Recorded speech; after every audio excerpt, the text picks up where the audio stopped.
अब माननीय मुख्यमंत्री राजस्थान सरकार श्री भजनलाल जी शर्मा से विनम्र आग्रह है, कृपया अपना उद्बोधन हमें प्रदान करने की कृपा करें। माननीय मुख्यमंत्री महोदय।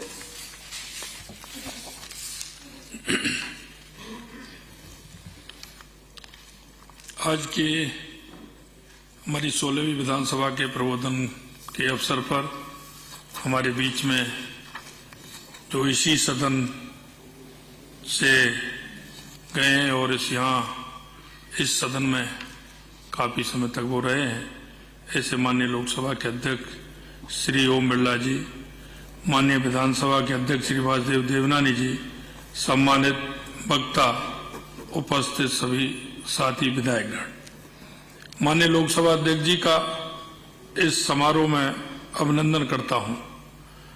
माननीय श्री ओम बिरला जी लोकसभा अध्यक्ष के पद को सुशोभित कर प्रदेश का मान बढ़ा रहे हैं। इस कार्यक्रम के सभी सम्मानित प्रबोधकों का मैं आभार व्यक्त करता हूं।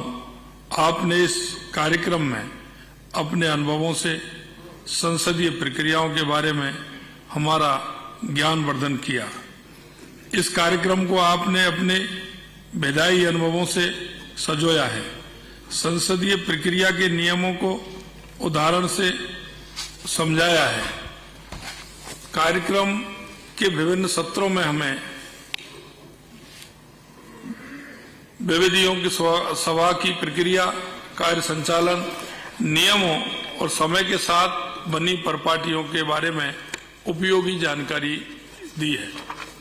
हमारे विद्वान वक्ताओं ने विधायिका और इसकी समितियों के कार्यों के विभिन्न आयामों पर भी प्रकाश डाला और माननीय श्री बिरला जी की अनुभवों से भी हम लाभान्वित होंगे। माननीय उपराष्ट्रपति जी ने अपने संबोधन में कहा कि हमारा देश दुनिया की 5वीं आर्थिक महाशक्ति बन गया है। देश निर्माण के इस हवन में आप सभी का योगदान है और विकास की गंगा की शुरुआत विधायिका से ही होती है।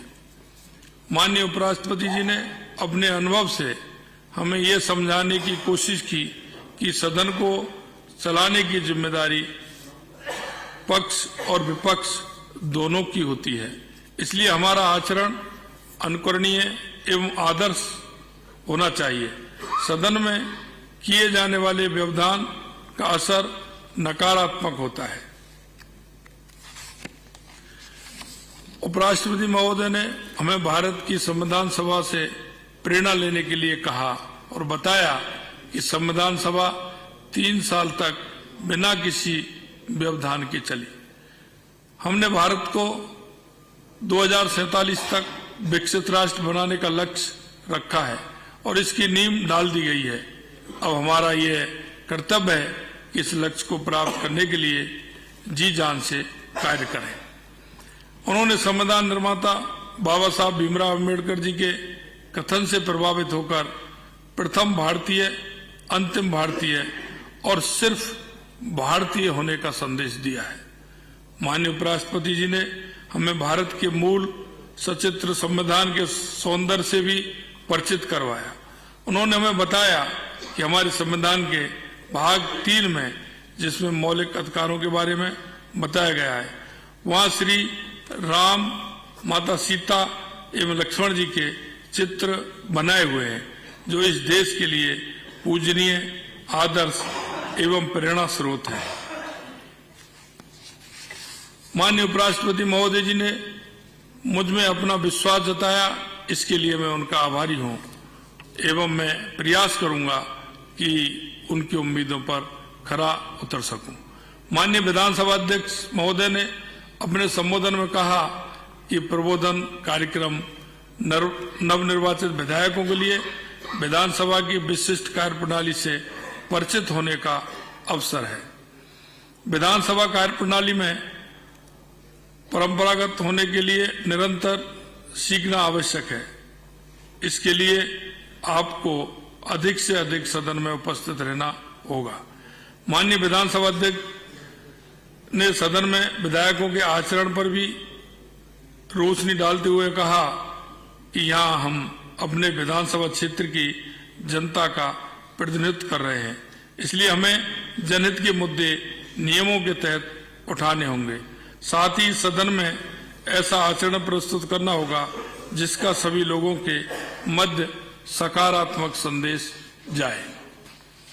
उन्होंने कहा कि सदस्यों की सबसे बड़ी जिम्मेदारी है कि वे सदन में अपनी उपस्थिति सुनिश्चित करें, क्योंकि आपकी अनुपस्थिति किसी भी विधेयक की दिशा बदल सकती है। माननीय पूर्व अध्यक्ष श्री सीपी जोशी जी ने अपने अनुभवों का साझा करते हुए नवनिर्वाचित सदस्यों को सदन की विभिन्न समितियां जैसे कि पब्लिक अकाउंट्स कमेटी आदि के संचालन, गठन एवं उद्देश्य से अवगत कराया। कमेटियों का मुख्य उद्देश्य राज्य सरकार द्वारा एवं उसके विभागों द्वारा खर्च किए गए जनता के पैसों का अवलोकन करना है। उन्होंने कहा कि कमेटी के सदस्यों को पार्टी से ऊपर उठकर सरकार की कार्य योजना एवं बजट निर्धारण में सहभागिता करनी चाहिए। माननीय संसदीय कार्य मंत्री श्री जोगाराम जी पटेल जी ने शून्यकाल के महत्व को बताया कि कैसे शून्यकाल में विधायक गण द्वारा उठाए गए सवालों का उत्तर देने के लिए सारी व्यवस्था तत्परता के साथ कार्य करने लग जाती है।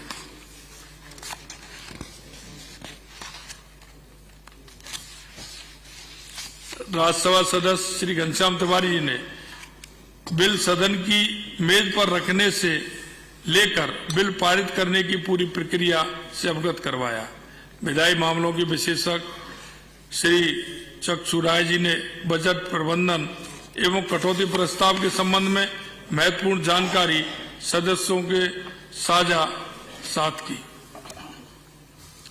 लोकसभा सांसद श्री राजेंद्र अग्रवाल जी ने स्थगन प्रस्ताव, विशेष उल्लेख के प्रस्ताव, अवलंबनीय लोक महत्व जैसे महत्वपूर्ण विषय पर अपने विचारों से हमें अवगत कराया। मेरे लिए प्रबोधन कार्यक्रम सीखने का अनूठा अनुभव था। मैं इसके आयोजन के लिए अध्यक्ष महोदय को धन्यवाद देता हूं।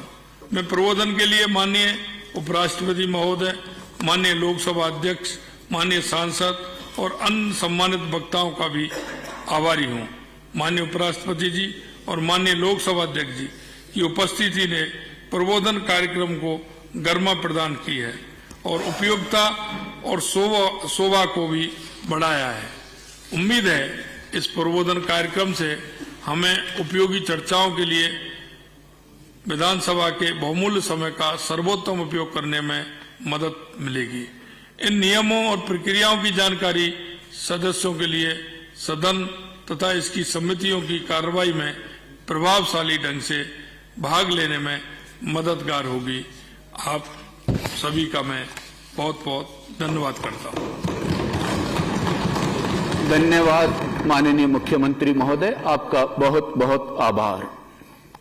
हम अभिभूत हैं, हर्षित हैं कि माननीय अध्यक्ष लोकसभा श्री ओम बिरला जी प्रबोधन कार्यक्रम के समापन समारोह में हमें अपना स्नेहिल सानिध्य प्रदान कर रहे हैं। आपसे उद्बोधन के लिए आग्रह करें इससे पूर्व आपका संक्षिप्त परिचय। आप 2003 से निरंतर 3 बार कोटा दक्षिण निर्वाचन क्षेत्र से राजस्थान विधानसभा के लिए निर्वाचित हुए व इस सदन के सम्मानित सदस्य रहे। आपने विधानसभा के अपने पहले कार्यकाल में राजस्थान सरकार में संसदीय सचिव के रूप में अपनी सेवाएं प्रदान की हैं।